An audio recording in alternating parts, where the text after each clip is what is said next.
Welcome back. This is the fourth webcast in the Business Continuity and Disaster Recovery series.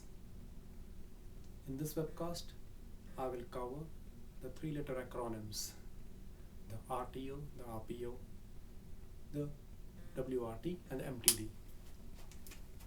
We have the RTO, RPO, WRT and MTD. It's important to understand these abbreviations as they are the analysis of a business impact study, and they are the ones that determine the business continuity strategy for an organization. Let us start with the first RTO, recovery time objective. RTO stands for the predefined time interval in which the IT should recover the critical systems that enable the critical business processes. If I draw time on the x-axis and at this point a disaster happens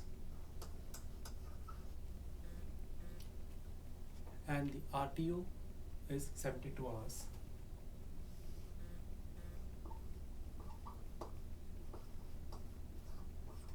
What this means is that the IT should recover all those critical systems that support the critical business process within 72 hours from the point in time of occurrence of disaster. Point to note, it is not from the time the disaster is declared, but from the point in time at which the disaster occurs. By recovery of IT systems, I mean the operating systems, the applications, and the databases. At this point in time, after 72 hours, the IT system would be ready, but not ready to be rolled over into production. Why? We will come to it subsequently in this webcast. Let us come to the next acronym, the RPO. The RPO stands for Recovery Point Objective.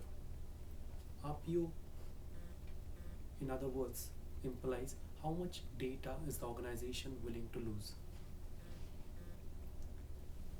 Let us assume that the organization has an RPO of 24 hours.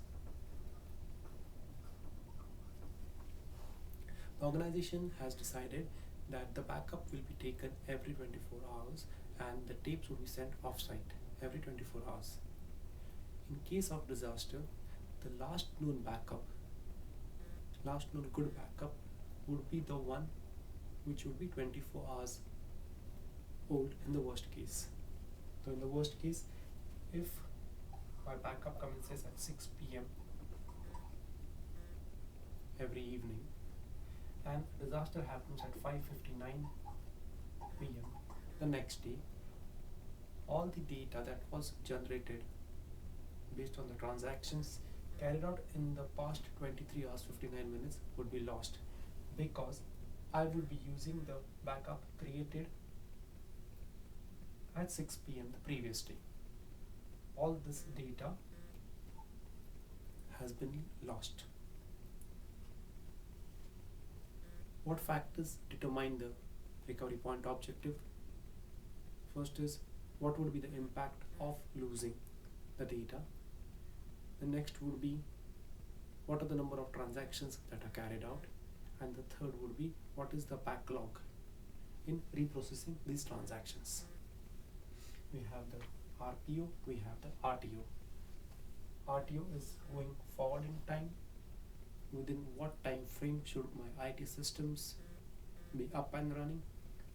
And RPO is looking into past, is what is the last data that is available to me for recovery.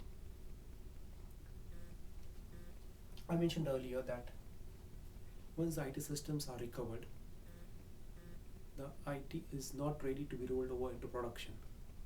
The reason is the work recovery time. What happens is all the data since the last backup that was created using these transactions has been lost. It has to be re-entered into the system. So that's the first component, is the lost data. And second is, in this 72 hours, whatever data that has been created using the manual workarounds or the host down procedures, so workarounds, has to be keyed in back. Then at this stage, when the lost data and the data generated from the workarounds has been re-entered for this and freshly entered for the second, the systems will be validated for successful recovery, and now the systems, we can say, are brought forward in time.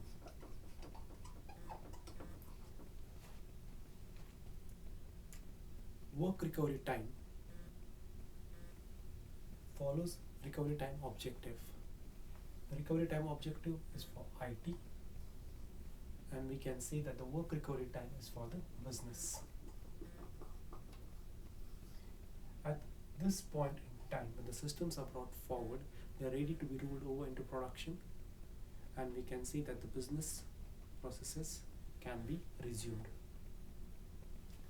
The last abbreviation, MTD, stands for maximum tolerable downtime. It is the sum total of the RTO and the work recovery time.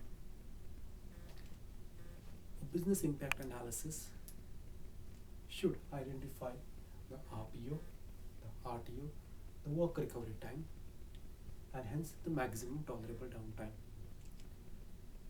This would be the baseline for deciding your business continuity strategy. I thank you for listening to my webcast. I welcome your questions.